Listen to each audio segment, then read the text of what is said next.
what we did was we have these visitors who's coming to our platform, and all we did is, here's a space, here's a free space. Hey, you can create your own restaurant, you can create your own lemonade stand, whatever that you want to do, you can create. And people started creating, and there are already other people. Like, it's a big marketplace where people are like, hey, I want to check that out. And then one of the key consistent thing we all talked about was, as long as you're there every day and as long as you show up, you're going to start attracting people, and that sort of becomes your own platform, and that just turns into a business.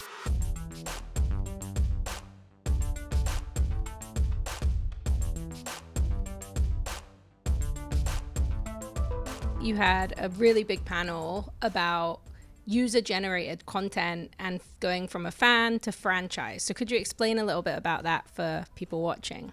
Sure. Yeah. I mean, it was an amazing panel, and we talked about, I guess, going from sort of how UGC or user-generated content is sort of changing the landscape of entertainment. And when you think of the internet, it's like a sea.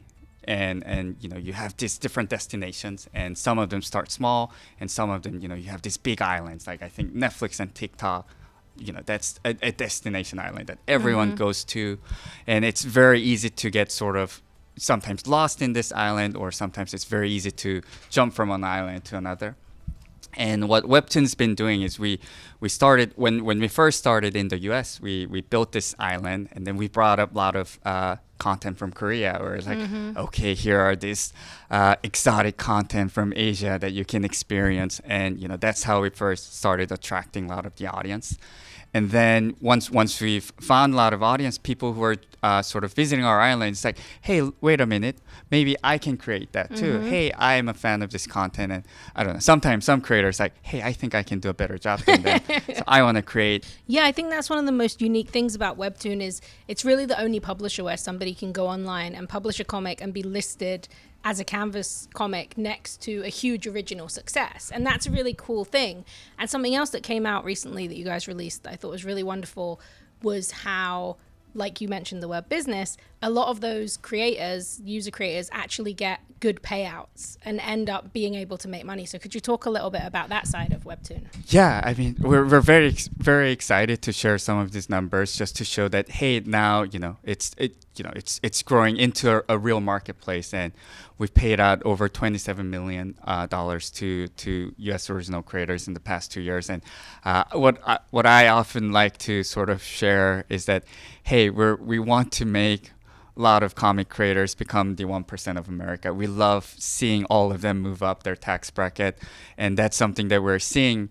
And something else that we want to also look at is, hey, we now have a lot of these successful creators who's sort of being on the top, but hey, we also want to sort of create a platform where, how do we move up the baseline? Like, how do we ensure that when someone starts creating comics, that's something that they don't suddenly have to worry about something that they've been doing before. Like, we've had a creator, creator of Sub-Zero used to be an accountant. I mean, it's a well-paid job, so I think it really worked out nicely for her. But she followed her passion, and she joined the platform when it was much younger, and she joined it, followed it, pursued it.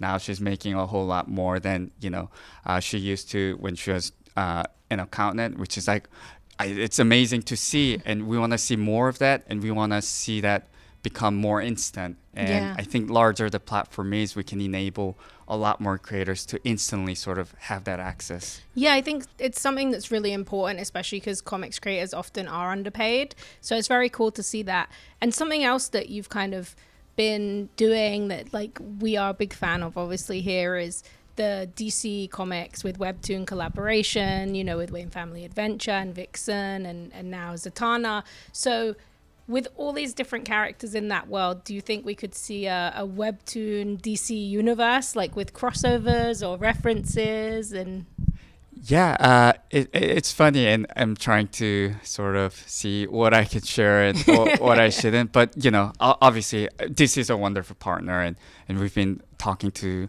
a lot of different people from DC, and I think they're all very excited. So we're seeing, and they're also very happy with the partnerships. So I think organically, and just seeing the reader response and how different people are now connecting now that we have Zatanna released, Vixen released, and we have Wayne Family and we have Red Hood coming. And I think people are starting to connect some of the characters who's appearing. So we're sort of building like DC Webtoon, I would say for now, neighborhood that could, maybe turn into like its own universe. Yeah. And, I think we have few episodes, especially in season 2, where you'll just see more of that. You can catch that. We're little Easter eggs that we'll be really throwing fun. in. Yeah, and we just had like this collaboration with UNDC is something we've talked about before. It's really exciting, and we're kind of in this really exhilarating space for comics where we've just had the biggest selling year of comics ever in the history. And kind of how do you see Webtoon's place in that?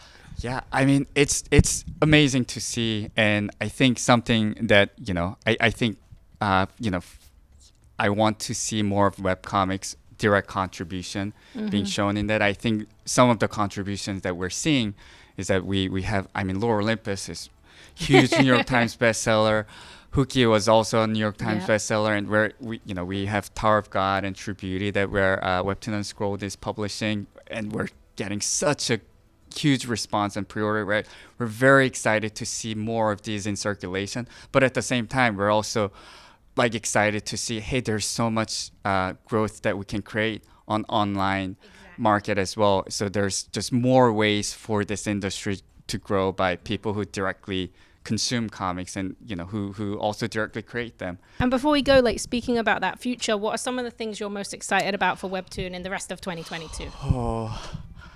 Okay, yeah. There are obviously all of the titles that we'll be releasing. I'm very, very excited for, but there are some really cool stuff that we're also like planning to do. Like I think we've made few announcements, obviously with Wattpad Webtoon Studio and Webtoon Unscrolled, just to putting more books out in the market.